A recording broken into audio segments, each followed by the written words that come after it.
extremely thirsty. He was a wise man who invented beer. Plato said that. And he wasn't a philosopher for nothing.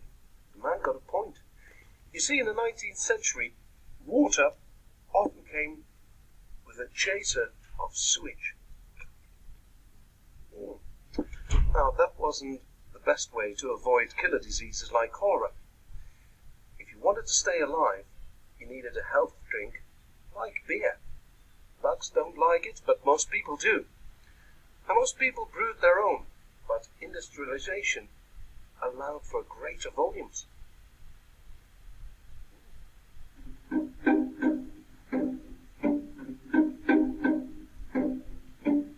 Welcome to the little town of Singen in former East Germany. This here is Brauerei Schmidt, one of the smallest breweries in Germany. In fact, it was so tiny that the communists didn't think it was worth nationalizing. It's been in the hands of one family since 1885.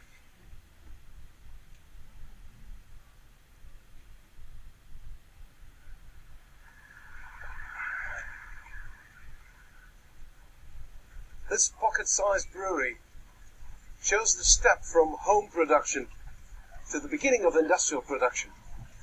All the machinery dates from the 1890s, and it's all powered by this. A little steam engine. It's like a human heart, working tirelessly, pumping liquids from one stage in the brewing process to the next. And the Germans care for their beer, and rightly so. Under the strict German purity laws, the only ingredients that are allowed are water, hops, malt, and yeast. First of all, that lovely steam engine pumps water into this copper kettle. It's called the mash tun, and it's heated with this, the malt. It's heated to extract the sugar. It's now time to put in these into this boiling concoction, the hops. And depending on the type of hops, it'll give the beer its distinctive taste. Here we go. Steam power pushes the liquid, or the sugary water, into this cooling element. It's cooled down to below 20 degrees, and then it can go to the fermenters. This is the magic ingredient, yeast. Without it, the beer would only be fit for teetotalers. But with it, the sugar ferments to produce alcohol, and you've got beer. But wait a minute, it's not ready yet. This beer first has to go through a process of cooling and filtering.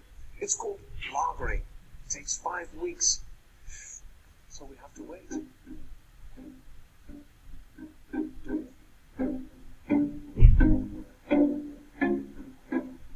At a time when water was marginally less healthy than meth, steam-powered breweries gave Europe industrial quantities of a much safer drink.